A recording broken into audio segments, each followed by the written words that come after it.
My mom's fiancé wanted my $200,000 duplex and gave her an ultimatum, him or me.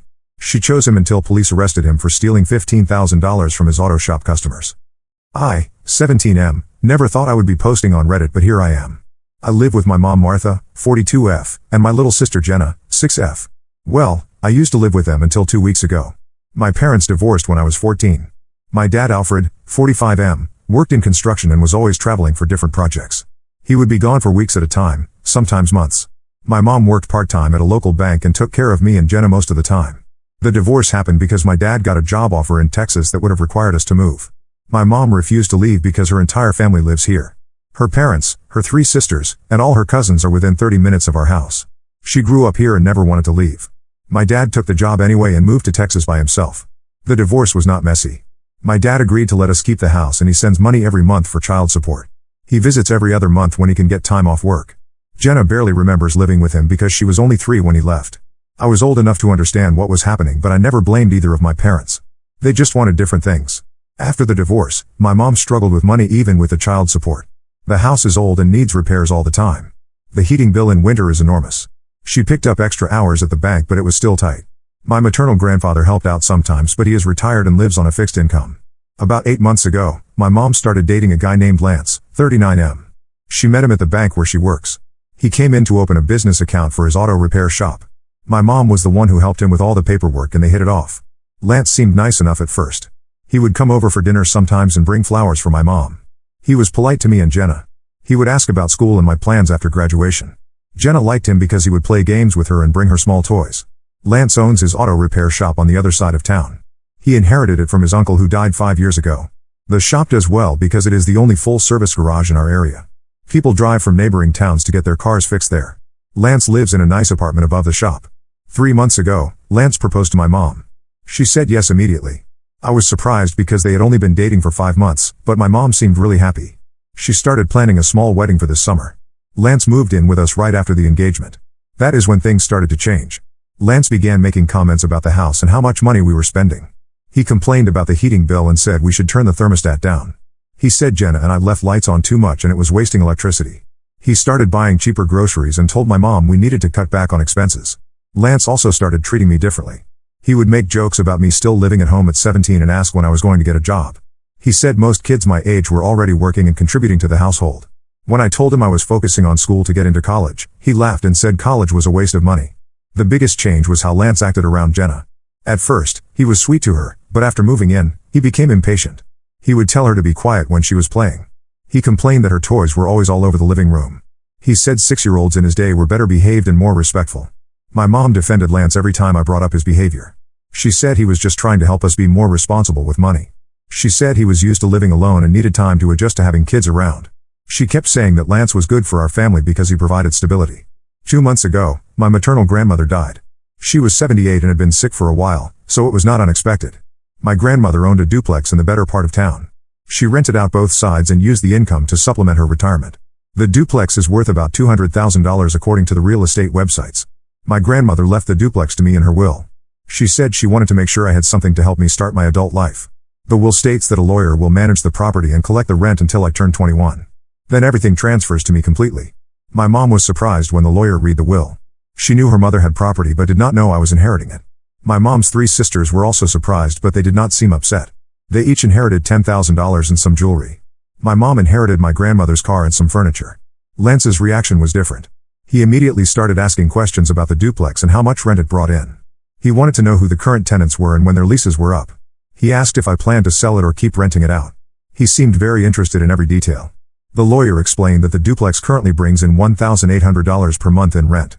After property taxes, insurance, and maintenance, the net income is about $1,200 per month. Lance kept asking questions about the finances and seemed to be calculating something in his head. That night, Lance and my mom had a long conversation in their bedroom. I could hear them talking but could not make out the words. The next morning, Lance was acting strange. He kept looking at me during breakfast and would start to say something then stop. A few days later, my mom sat me down for what she called a family meeting. Lance was there too.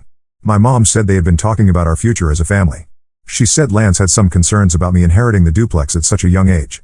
Lance jumped in and said he thought it would be better if the duplex was managed by adults who knew about real estate. He suggested that my mom should become the trustee instead of the lawyer. He said lawyers charged too much in fees and we could save money by keeping everything in the family. I told them the lawyer fees were already built into my grandmother's estate planning and I was comfortable with the arrangement. Lance persisted and said family should handle family business. He said he had experience with property management from dealing with his shop and could help my mom manage the duplex. My mom supported Lance and said she thought it made sense for her to be involved in such a big financial decision. She said she was worried I would make mistakes and lose money. She kept emphasizing that she only wanted what was best for me. I refused to change the arrangement. My grandmother specifically chose this lawyer and I wanted to respect her wishes.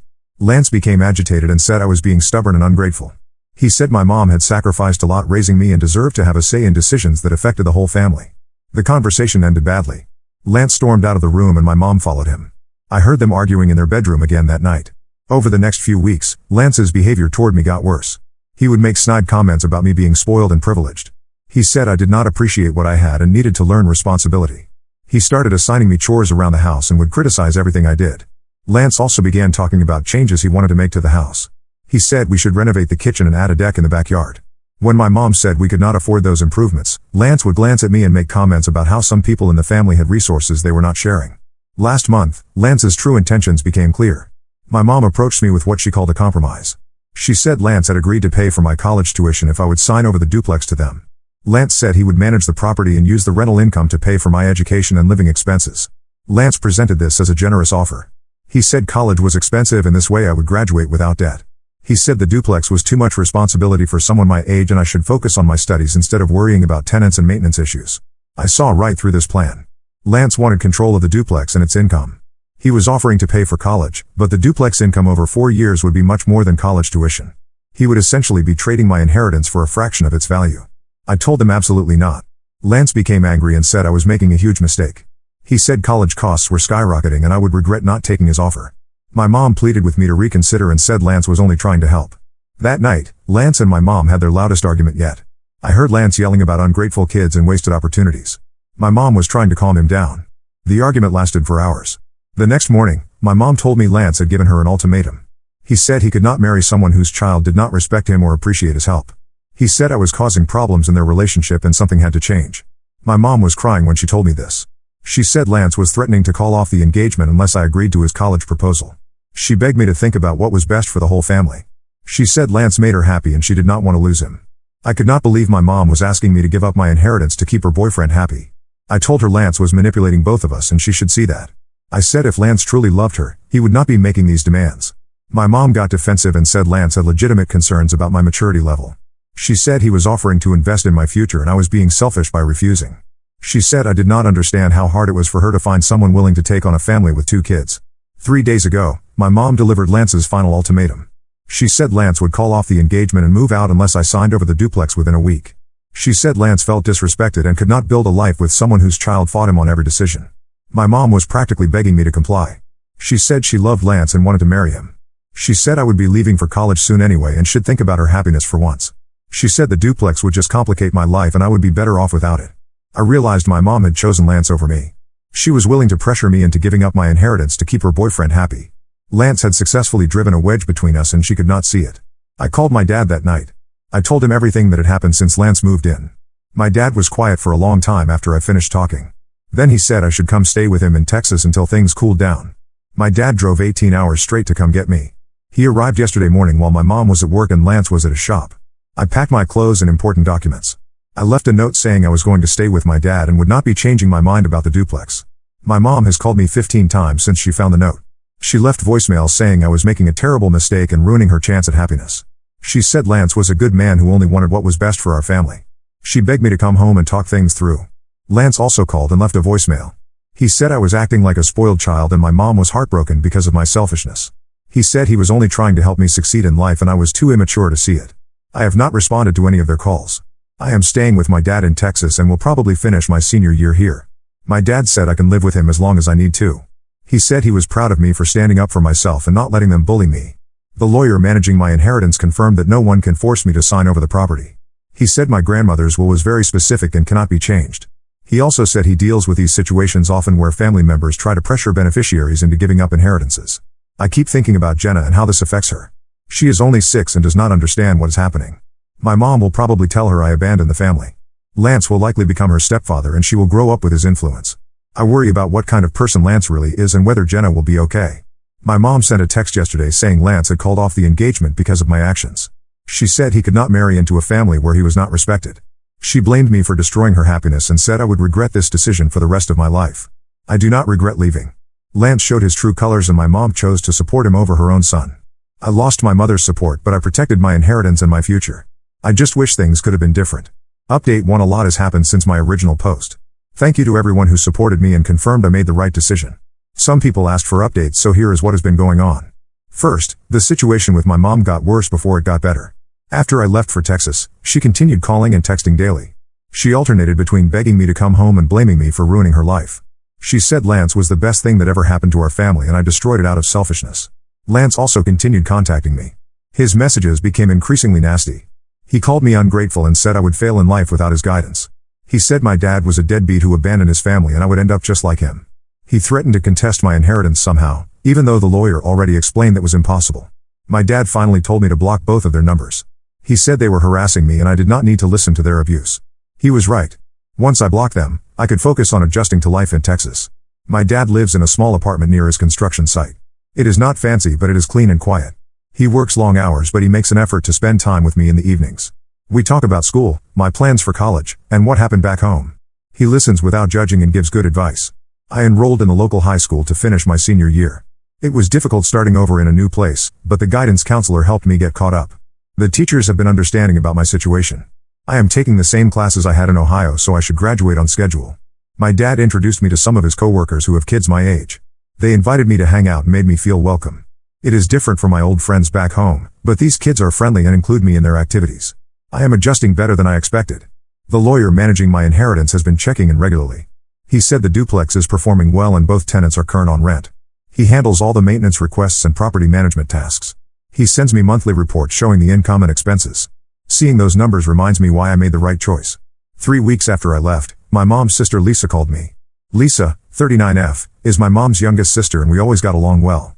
She said she needed to tell me something important about Lance that my mom did not know. Lisa works as a secretary at the courthouse in our county. Part of her job involves processing legal documents and court filings. She has access to public records for things like divorces, bankruptcies, and civil lawsuits. After Lance proposed to my mom, Lisa decided to do a background check on him. She said she always does this when family members start dating seriously because she wants to protect them. She looked up Lance's name in the court system to see if he had any legal problems. What Lisa found shocked her. Lance had been married before, not once but twice. Both marriages ended in messy divorces with his ex-wives accusing him of financial abuse. The court records showed Lance had tried to gain control of his ex-wives' assets during both marriages. Lance's first wife owned a small beauty salon when they married. During their divorce proceedings, she accused Lance of pressuring her to add his name to the business deed. When she refused, Lance became controlling and manipulative. He eventually cleaned out their joint bank account and disappeared for 2 weeks. The divorce was finalized with Lance getting nothing from the salon. Lance's second wife inherited a house from her grandmother, similar to my situation. According to the divorce documents, Lance convinced her to refinance the house and use the money to expand his auto repair business. When the marriage failed, the wife was left with a large mortgage payment and Lance kept the business improvements. She had to sell the house to pay off the debt Lance created. Lisa also discovered Lance had filed for bankruptcy 6 years ago. His auto repair shop was failing and he owed money to suppliers and creditors.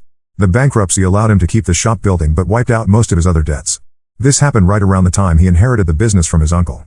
Lisa tried to warn my mom about these findings several months ago. She showed my mom the court documents and explained Lance's pattern of targeting women with assets. My mom refused to listen and accused Lisa of being jealous and trying to sabotage her relationship. My mom told Lance that Lisa had been researching his background.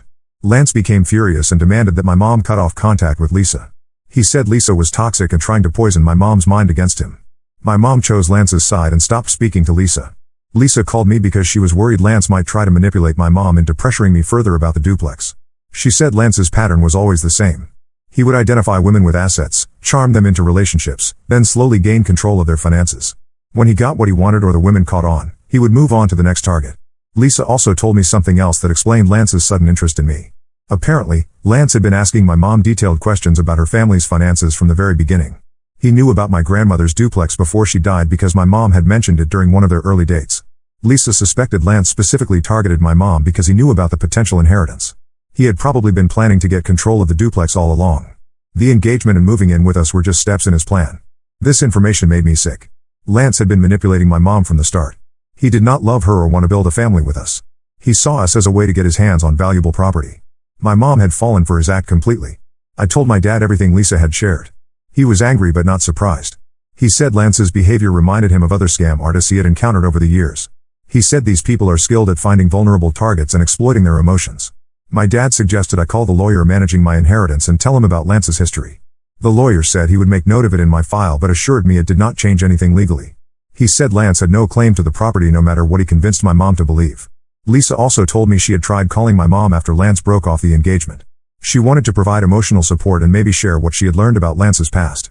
My mom would not take her calls and had apparently told other family members that Lisa was spreading lies about Lance.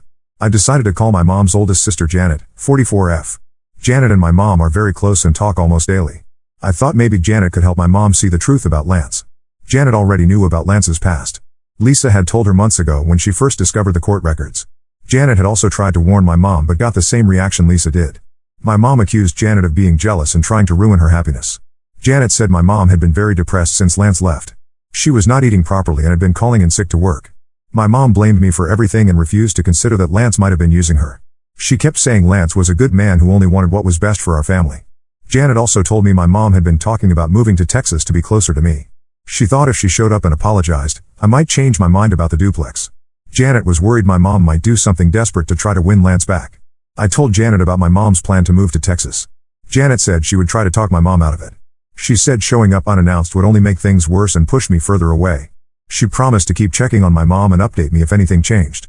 The conversation with Janet made me realize how completely Lance had isolated my mom from her support system. He had turned her against her sisters and convinced her that anyone questioning him was the enemy.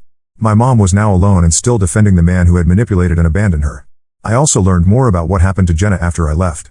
My mom had told Jenna I went to live with my dad because I did not love our family anymore. Jenna apparently cried for days and kept asking when I was coming home. Janet said she had been trying to spend more time with Jenna to help her adjust. This information about Jenna made me the most upset. My mom was using a 6-year-old child to manipulate me emotionally. She was making Jenna believe I had abandoned them when the truth was that Lance had driven me away.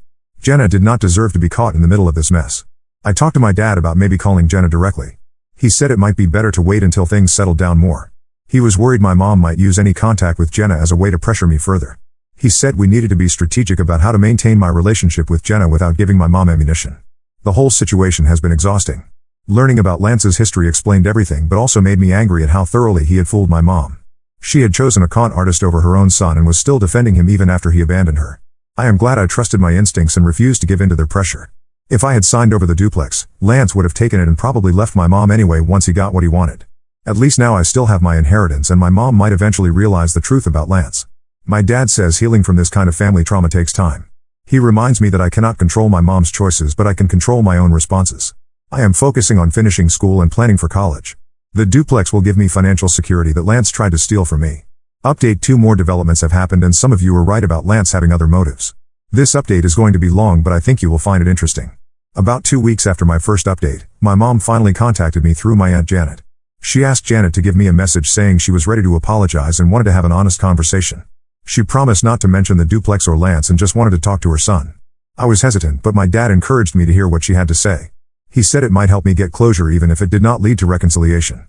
We arranged for my mom to call me at a specific time when my dad would be home for support. The phone call started well enough. My mom apologized for choosing Lance over me and admitted she had made mistakes. She said she missed me terribly and regretted how everything had happened. She sounded genuinely remorseful and I started to think maybe we could work things out. But then my mom started talking about Lance again. She said he had contacted her a few days after their breakup and apologized for how he handled everything. According to her, Lance claimed he had been under a lot of stress with his business and had not been thinking clearly. He wanted to try again and work things out. My mom said Lance had realized he was wrong to pressure me about the duplex. He supposedly told her that he only wanted to help me succeed and had gone about it the wrong way. Lance allegedly said he would respect my decision about the inheritance if I would give him another chance to be a good stepfather. I could not believe my mom was falling for Lance's manipulation again. I told her Lance had a history of targeting women with assets and asked if she knew about his previous marriages. My mom got defensive and said people had been spreading rumors about Lance to turn her against him. When I mentioned the court records my Aunt Lisa had found, my mom claimed Lance had already explained everything. She said his ex-wives were bitter women who had tried to destroy him financially. She said Lance was the victim in both situations and had learned from those experiences. My mom then dropped a bombshell. She said Lance had proposed a new arrangement that would benefit everyone. Lance wanted to marry my mom and adopt both me and Jenna legally. In exchange, I would keep the duplex but Lance would help me manage it professionally. Lance claimed this would teach me responsibility while keeping the property in the family. I knew this was another manipulation tactic. Lance was offering to back down on the duplex to regain access to our family. Once he married my mom and gained legal standing as my stepfather, he would find other ways to pressure me. I told my mom absolutely not and that Lance could not be trusted. My mom started crying and said I was being unreasonable. She said Lance had made genuine efforts to change and I was not giving him a fair chance. She begged me to consider what was best for the whole family and think about Jenna, who missed having a father figure. The conversation ended badly with my mom hanging up when I refused to consider Lance's new proposal. I felt like I was back to square one with her still choosing Lance over me despite everything that had happened. My dad said he was proud of me for standing firm. He said Lance was clearly desperate to get back into our lives and was using my mom's emotions to manipulate the situation. He warned me that Lance would probably try other approaches if this one failed. My dad was right. 2 days later, Lance showed up at my high school in Texas. He had somehow figured out which school I was attending and waited for me in the parking lot after classes ended. When he saw me, he approached and said he needed to talk. I was shocked to see Lance in Texas and immediately felt unsafe. I told him to leave me alone and started walking toward the school building where there were other people around. Lance followed me and kept talking, saying he had driven all the way from Ohio to apologize and make things right. Lance said he understood why I was angry and that he had handled everything wrong. He claimed he really did love my mom and Jenna and wanted to be part of our family. He said the duplex did not matter to him anymore and he just wanted a chance to prove he could be a good stepfather. I told Lance I knew about his previous marriages and his pattern of targeting women with assets. Lance got angry and said people had been filling my head with lies about him. He said his ex-wives were vindictive and had spread false information to hurt his reputation. Lance then tried a different approach. He said my mom was heartbroken and barely functioning since I left. He claimed she was not eating or sleeping properly and had been missing work. He said Jenna was asking about me constantly and did not understand why her big brother had abandoned her. Lance said he would do anything to reunite our family, including signing legal documents promising never to interfere with my inheritance. He pulled out a handwritten note supposedly from Jenna asking me to come home. The note looked like a 6-year-old had written it, but something about it seemed fake. I told Lance to leave me alone and threatened to call the police if he did not stop following me. Lance became more aggressive and said I was being ridiculous. He said he had driven 18 hours to make peace and I owed him at least a conversation. At that point, other students and a teacher noticed what was happening. The teacher approached and asked if everything was okay. I explained that Lance was harassing me and I wanted him to leave. The teacher told Lance he needed to leave school property immediately or they would call security. Lance finally left, but not before saying this was not over. He said my mom deserved better than a son who would abandon his family over money. He claimed I would regret my selfishness when I was older and realized what I had thrown away. I called my dad immediately and told him what happened. My dad was furious and said Lance showing up at my school was completely inappropriate. He contacted the school administration and filed a report about the incident. The school said they would watch for Lance and call police if he returned. My dad also called the local police to report Lance's harassment. The police said since Lance had not threatened violence, they could not arrest him, but they would document the incident. They advised me to call 911 if Lance approached me again. That night, my mom called and was crying hysterically. She said Lance had told her about our encounter at school and she was devastated that I had threatened to call police on him. She said Lance was only trying to help and I had humiliated him by involving the school authorities. My mom begged me to give Lance another chance and said he truly loved our family. She claimed Lance was heartbroken that I saw him as a threat when he only wanted to make amends. She said Lance had spent his own money and time to drive to Texas to apologize and I had rejected his sincere efforts. I told my mom that Lance showing up at my school uninvited was stalking behavior and completely unacceptable. I said any man who truly cared about me would have respected my boundaries and stayed away. Lance's actions proved he was still trying to manipulate and control the situation. My mom got defensive and said Lance was just desperate to fix things because he loved us so much. She said I was being paranoid and overreacting to Lance's attempt to reconcile. She claimed Lance had driven to Texas as a grand romantic gesture to prove his commitment to our family. The conversation confirmed that my mom was completely under Lance's influence. She could not see his behavior objectively and was making excuses for actions that would be obvious red flags to anyone else. Lance had successfully convinced her that his stalking was actually evidence of his love for us. After my mom hung up, my dad and I had a long conversation about Lance's escalating behavior. My dad said Lance was becoming desperate because his usual manipulation tactics were not working. He warned me that desperate people sometimes do unpredictable things and I needed to be extra careful. My dad decided to take time off work and drive me to school for the next few days until we were sure Lance had left Texas. He also contacted my mom's sister Janet to let her know what Lance had done. Janet was horrified and said she would try to make my mom understand how inappropriate Lance's behavior had been. Janet called me the next day with disturbing news. She had tried to talk to my mom about Lance's trip to Texas, but my mom had defended Lance's actions. Even worse, my mom had apparently given Lance money for gas and hotel expenses for the trip. She had actively supported his decision to follow me to Texas. Janet also revealed that Lance had been staying at my mom's house since their supposed reconciliation. He had moved back in a few days before he drove to Texas. My mom had not mentioned this during our phone call, probably because she knew I would be upset. The news that Lance was living with my mom again made me worry about Jenna's safety. I asked Janet to keep checking on Jenna and watch for any signs that Lance might be mistreating her. Janet promised to visit more often and pay attention to how Lance interacted with Jenna. Janet told me something else that explained Lance's desperation. Apparently, Lance's auto repair shop was struggling financially again. Several customers had complained about poor work and overcharging. Lance had also been late paying his suppliers and some were demanding cash payments only. Janet suspected Lance was facing another financial crisis similar to his previous bankruptcy. This would explain why he was so determined to get access to my inheritance. The duplex income could help him save his business and avoid losing everything again. This information confirmed that Lance had never cared about being part of our family. He was a con artist who targeted my mom specifically because he needed money to save his failing business. Every romantic gesture and family bonding moment had been calculated to gain access to assets he could exploit. I shared all this information with the lawyer managing my inheritance. He said he would document Lance's harassment and escalating behavior in my file. He also suggested I consider getting a restraining order if Lance continued trying to contact me.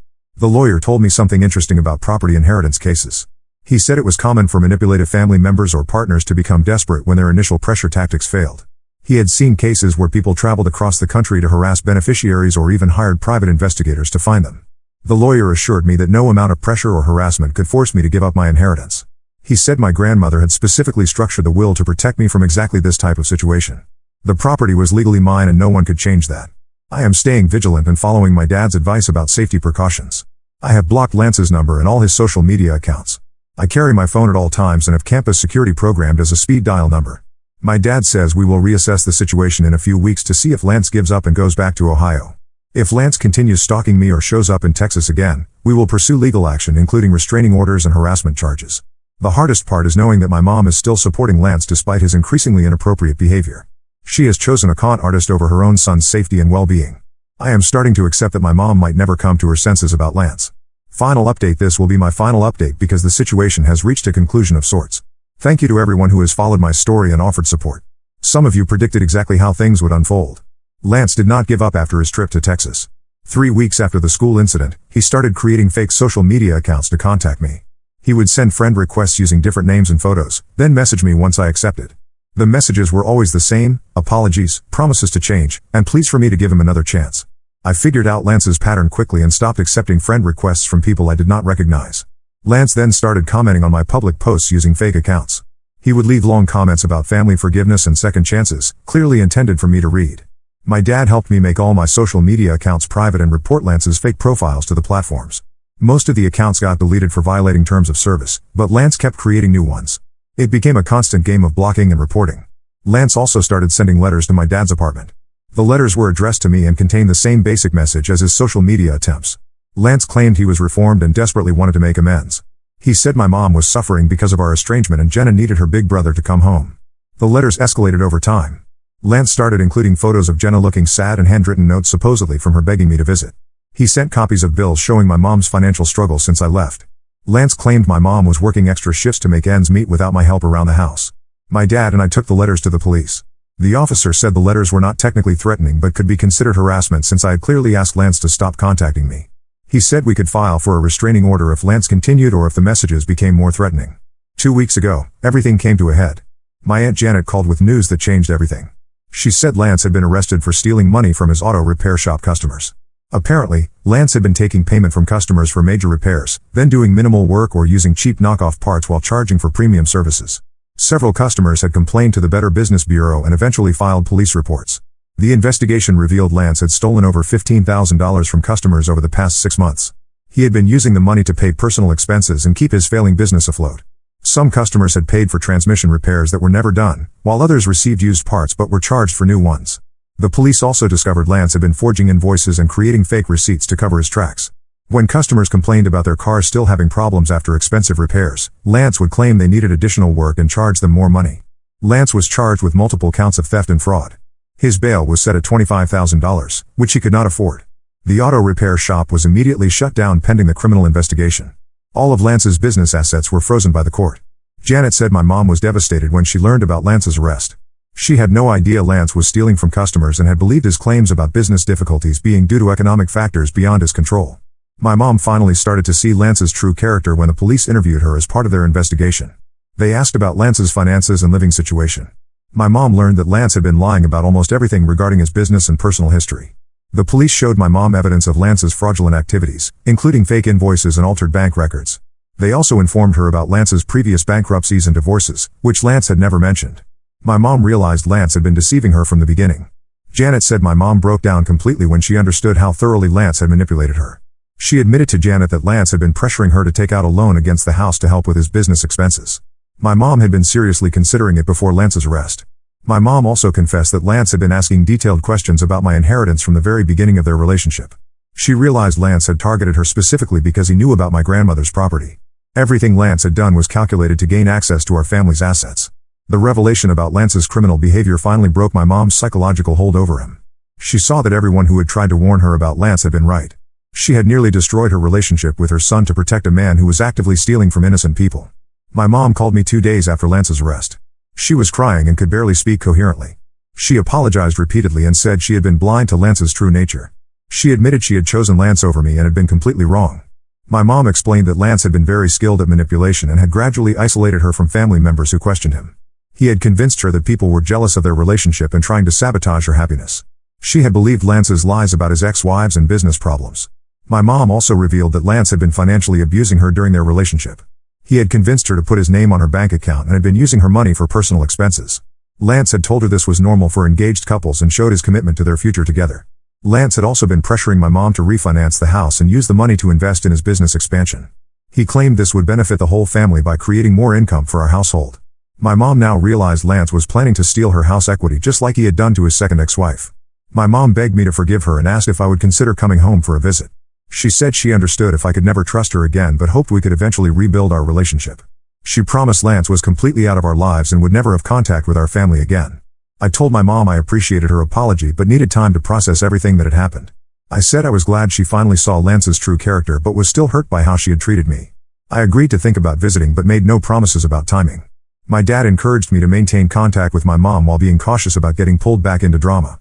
He said my mom had been victimized by Lance too, even though her choices had hurt me. He reminded me that forgiveness was a process and I should take as much time as I needed. I decided to start with phone calls and see how things went. My mom and I have been talking once a week for the past month. She gives me updates about Lance's legal case and her efforts to rebuild her finances. She also talks about Jenna and how she is adjusting to Lance's absence. Jenna is doing better now that Lance is gone. My mom said Jenna had been afraid of Lance toward the end because he would yell at her for normal kid behavior. Lance had been getting increasingly irritable and taking his stress out on everyone in the house. My mom enrolled Jenna in counseling to help her process the confusing situation with Lance. The counselor said Jenna was showing signs of relief that Lance was no longer around. Jenna had been walking on eggshells trying not to upset Lance and can now just be a normal 6-year-old again. Lance's criminal trial is scheduled for next month. The prosecutor expects him to plead guilty in exchange for a reduced sentence. Lance will likely serve 2 to 3 years in prison and will have to pay restitution to his victims. His auto repair shop will be sold to help cover the money he stole. My mom's financial situation is stable now that Lance is not draining her resources. She discovered Lance had taken nearly $3,000 from her account over the past few months for personal expenses he had hidden from her. The bank is helping her pursue recovery of those funds as part of Lance's restitution. My mom also found out Lance had been intercepting some of her mail, including bank statements and credit card offers. He had been monitoring her finances much more closely than she realized. Lance had even applied for a credit card in her name without her knowledge, though the application was denied. The experience with Lance taught my mom important lessons about financial boundaries and protecting herself from manipulation. She closed the joint bank account and changed all her passwords. She also asked her sisters to help her watch for warning signs if she ever dates again in the future.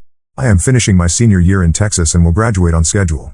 I have been accepted to several colleges and am planning to use income from the duplex to pay for my education. The property continues to perform well under the lawyer's management and will provide me with financial security throughout college. My relationship with my mom is slowly improving but will take time to fully heal.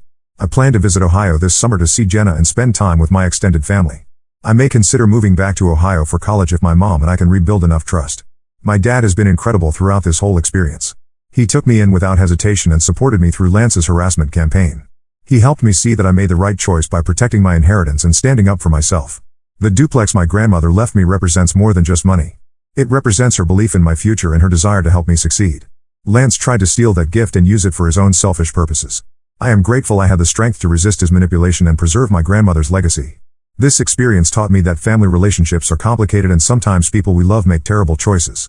My mom chose Lance over me, but she was also a victim of his manipulation. Lance was skilled at finding vulnerable people and exploiting their emotions for financial gain. I learned to trust my instincts when something feels wrong, even if other people try to convince me otherwise. Lance's behavior toward me was inappropriate from the beginning, and I was right to resist his attempts to control my inheritance. Standing up for myself was difficult but ultimately necessary.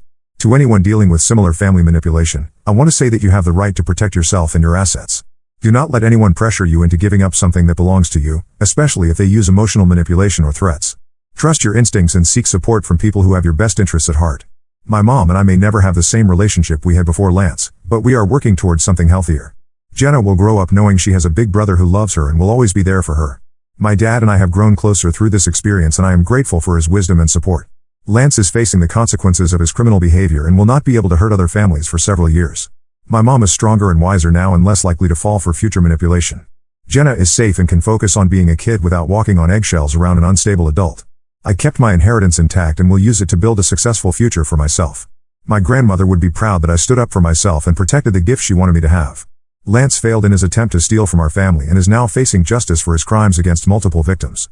This whole experience was painful but taught me valuable lessons about family, trust, and standing up for what is right.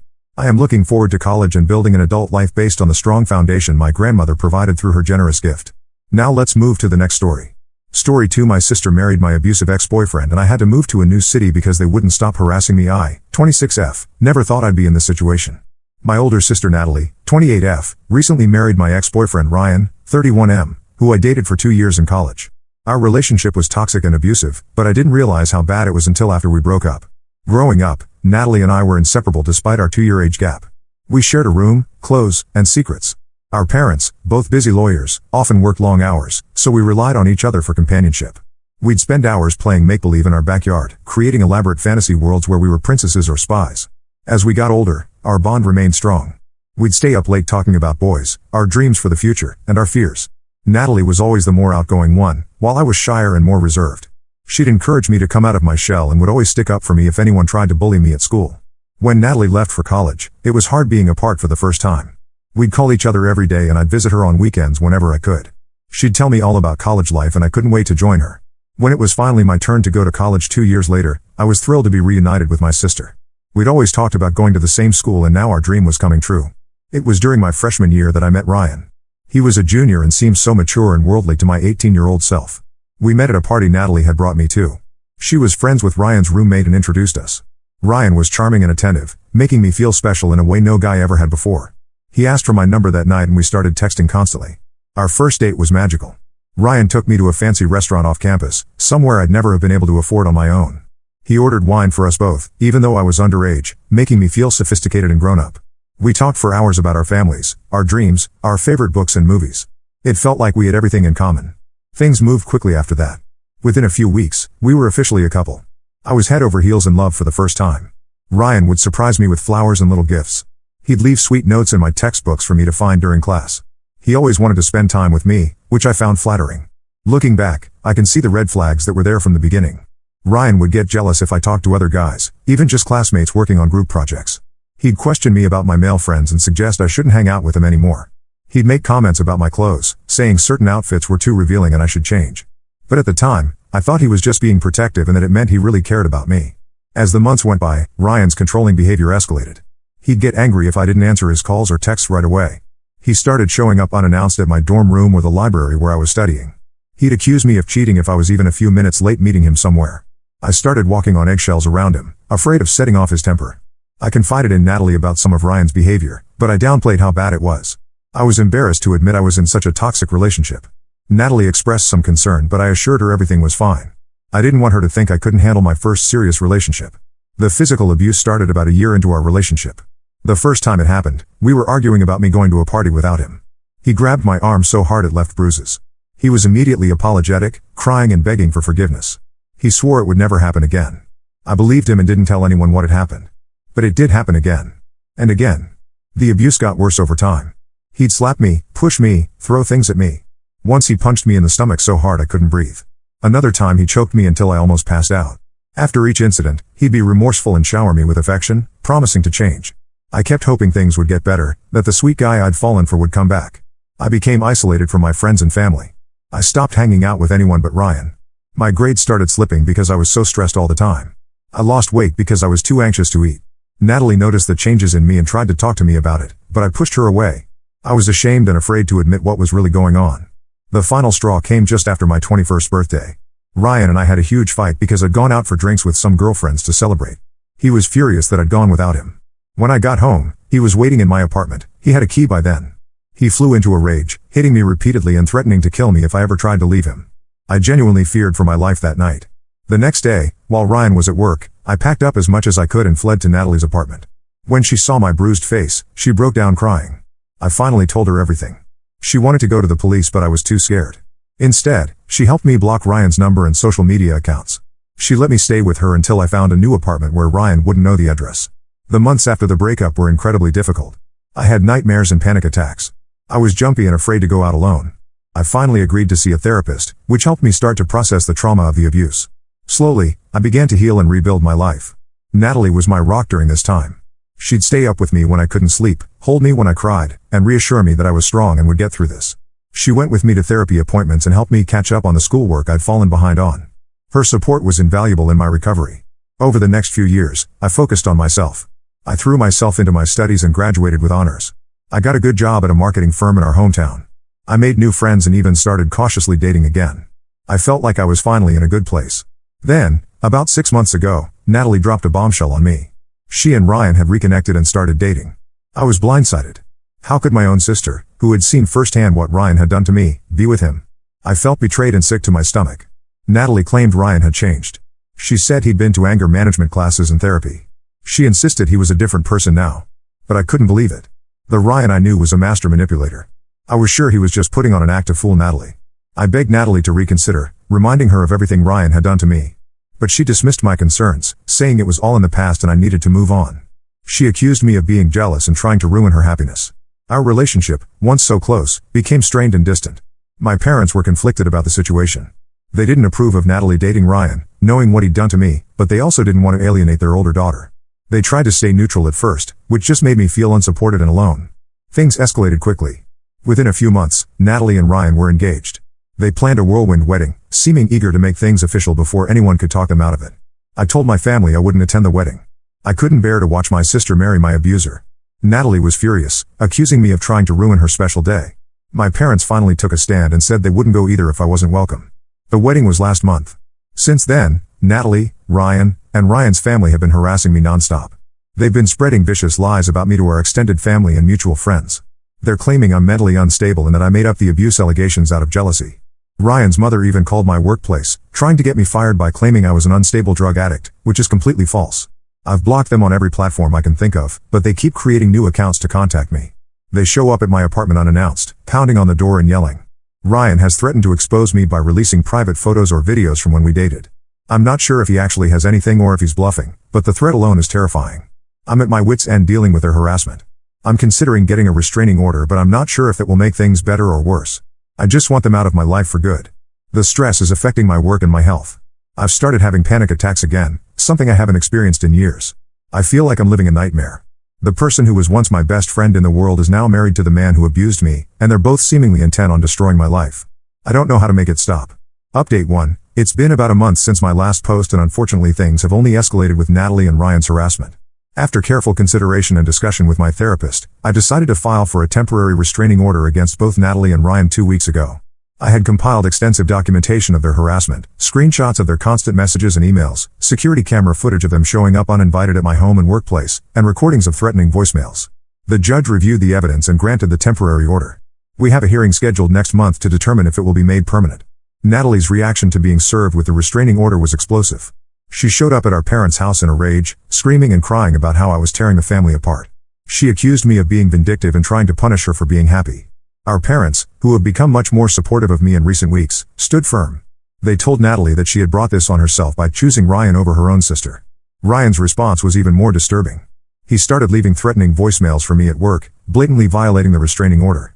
In one particularly chilling message, he said he was going to make me pay for trying to keep him away from his wife. He said I would regret crossing him and that he knew people who could take care of me if he wanted. I immediately reported these messages to the police. The day after I reported the voicemails, I woke up to find my car had been vandalized overnight. All 4 tires were slashed and the word liar was keyed into the driver's side door. While I can't prove it was Ryan, the timing seems far too coincidental. I filed another police report and had to get my car towed to a repair shop. My workplace has been incredibly supportive through all of this. After Ryan's mother tried to get me fired with her false accusations, my boss sat down with me to discuss the situation. I was honest about everything that had happened, showing him the restraining order and police reports. He assured me that my job was secure and that the company would support me however they could. They've since implemented tighter security measures. No non-employees are allowed into the building without an escort. My desk has been moved to a more secure area away from windows and doors. They've allowed me to work from home as much as possible to minimize the risk of Ryan or Natalie showing up at the office. The stress of the situation has been taking a toll on my mental health. I've started seeing my therapist twice a week to help cope with the anxiety and renewed PTSD symptoms. Having to relive the trauma of my abusive relationship with Ryan in order to document everything for the restraining order has brought up a lot of painful memories I thought I dealt with. I've been having nightmares again, waking up in a cold sweat thinking Ryan is in my room. I'm jumpy and paranoid, constantly looking over my shoulder when I'm out in public.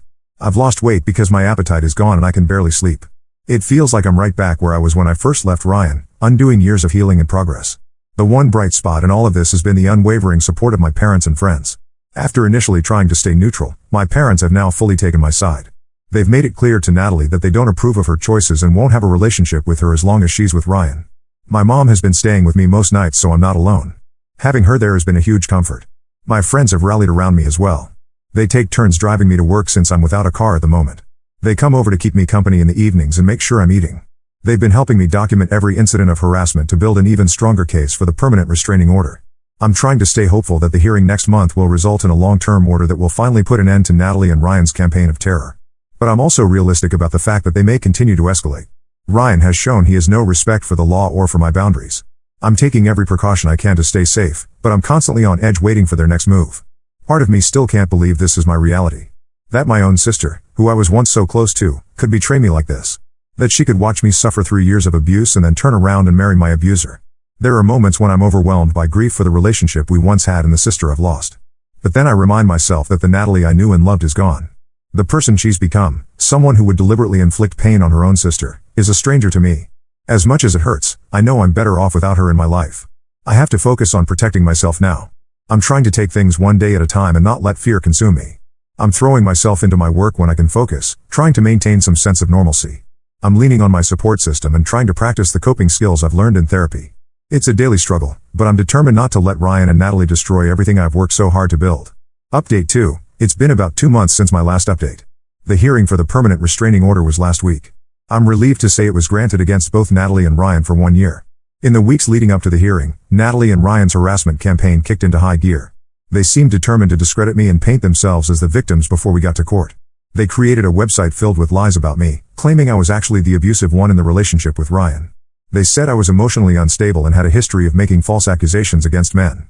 They even dug up and twisted stories from our childhood, claiming I'd always been jealous of Natalie and was now trying to destroy her marriage out of spite. They sent the link to this website to our entire extended family, all our mutual friends from college, and even my coworkers. While most people saw through their lies, it was still humiliating to have my personal business spread around like that. Some distant relatives and old acquaintances who didn't know the full story started reaching out, asking if I was okay or expressing concern about my mental health. It was exhausting having to constantly defend myself and rehash the painful details of my past. The day before the hearing, I received an anonymous email with several old intimate photos of me attached. The message threatened to release them publicly if I went through with the restraining order. I was shaken but decided not to let their blackmail attempt stop me from protecting myself. I forwarded the email to my lawyer to add to our evidence for the hearing. At the courthouse, I was a nervous wreck. Seeing Ryan again in person for the first time in years made me feel physically ill. He and Natalie tried to approach me in the hallway before the hearing began, but thankfully my lawyer intercepted them. Once we were before the judge, I presented all the evidence of their harassment, the threatening messages, the keyed car, the defamatory website, and the blackmail attempt with the photos. My therapist testified about the PTSD symptoms I've been experiencing as a result of their actions. My boss spoke about the disruption to my work and the security measures they've had to implement. Ryan tried to claim it was all a misunderstanding and that he just wanted to clear the air with me. He said he and Natalie were worried about me and just wanted to make amends. He painted himself as a changed man who had worked hard to overcome his past mistakes. Natalie backed him up, saying I was blowing everything out of proportion because I couldn't accept their relationship. Thankfully, the judge saw right through their act. She noted that their actions went far beyond any attempts at reconciliation and constituted a clear pattern of harassment and intimidation. She granted the restraining order and sternly warned Ryan and Natalie that any further contact or retaliation would result in criminal charges. I felt a huge wave of relief leaving the courthouse. For the first time in months, I felt like I could breathe easier knowing I had legal protection from their abuse. But I also knew this was likely just the beginning of a long road ahead. Unfortunately, my relationship with Natalie seems permanently destroyed. As we left the courthouse, she screamed at me in the parking lot that I was dead to her and she never wanted to see me again. As painful as it is, I think a permanent estrangement may be for the best. I don't recognize the person my sister has become. My parents are devastated at the situation but continue to support me fully. They've made it clear to Natalie that they won't have a relationship with her as long as she's with Ryan. It's tearing them apart to be estranged from their older daughter, but they understand the need to protect me. I'm focusing now on healing and moving forward with my life. I'm looking into moving to a new apartment where Natalie and Ryan don't know the address. I'm also considering accepting a job transfer to a different city to get a fresh start somewhere they can't find me easily. It's been a hellish few months, but I finally feel like I'm coming out the other side stronger. I'm proud of myself for standing up to my abuser and not letting him or my sister bully me into silence. I know the road ahead won't be easy, but I'm determined to reclaim my life and find happiness again. Update 3. It's been about 6 weeks since the restraining order was granted and things have finally started to calm down. Natalie and Ryan seem to have given up on harassing me, at least for now. I haven't heard from either of them since the day of the hearing. After a lot of consideration, I decided to accept the job transfer I was offered. I moved to a new city about 3 hours away last week. It was bittersweet leaving my hometown, but I already feel so much safer and more at peace here. I'm in an apartment building with good security and I've been careful not to post anything about my new location on social media. The company I work for has been incredibly supportive through this whole ordeal. They're letting me work remotely most of the time and have implemented extra security measures for when I do go into the office. My new team has been welcoming and it feels good to throw myself into work without constantly looking over my shoulder. I'm slowly settling into my new apartment and trying to make it feel like home. I've joined a support group for domestic violence survivors, which has been really healing. It helps to talk to others who understand what I've been through. I'm making an effort to get out and explore my new city, trying to push past the anxiety and reclaim my independence. My parents came to visit last weekend to help me unpack. It was emotional saying goodbye to them, knowing I won't see them as often now. But they agree this move is what's best for my safety and mental health. They've promised to visit often and we've set up weekly video chats to stay connected. They updated me on the situation with Natalie. Apparently she showed up at their house a couple weeks ago in tears, saying Ryan had hit her during an argument. They tried to convince her to leave him, but she made excuses for his behavior and went back to him the next day. It breaks my heart to know she's now trapped in the same abusive cycle I was. I hope someday she finds the strength to leave him. But I know I can't be the one to help her. I need to protect myself first. I'm cautiously optimistic about this new chapter in my life. For the first time in months, I'm excited about the future instead of living in constant anxiety and fear. I know there may still be tough times ahead, but I feel stronger and more capable of handling whatever comes my way. I'm working on rebuilding my support network here. I've reconnected with an old college friend who lives nearby and she's been showing me around the city. I'm looking into joining some hobby groups to meet new people. My therapist helped me find a new counselor here to continue my treatment. There are still moments when I'm overwhelmed by everything that's happened. I have days where I miss my old life and the close relationship I used to have with Natalie. But then I remind myself of how far I've come and how much healthier and happier I am now. I'm focusing on self-care and rediscovering the things that bring me joy. I've started painting again, something I loved in college but gave up during my relationship with Ryan. I'm taking a yoga class and learning to cook new recipes. Small steps, but they help me feel like I'm reclaiming pieces of myself. I know this journey isn't over. I'll likely be dealing with the aftermath of the abuse and the fallout with my sister for years to come. But for the first time in a long time, I feel hopeful about the future. I'm proud of myself for being strong enough to leave, to stand up for myself, and to start over. Thank you to everyone who has supported me through this nightmare. Your kindness and encouragement helped me find the strength to stand up for myself and reclaim my life. I'm eternally grateful and I hope my story can help others who might be in similar situations. If you're in an abusive relationship, please know that you're not alone and that there is hope for a better future.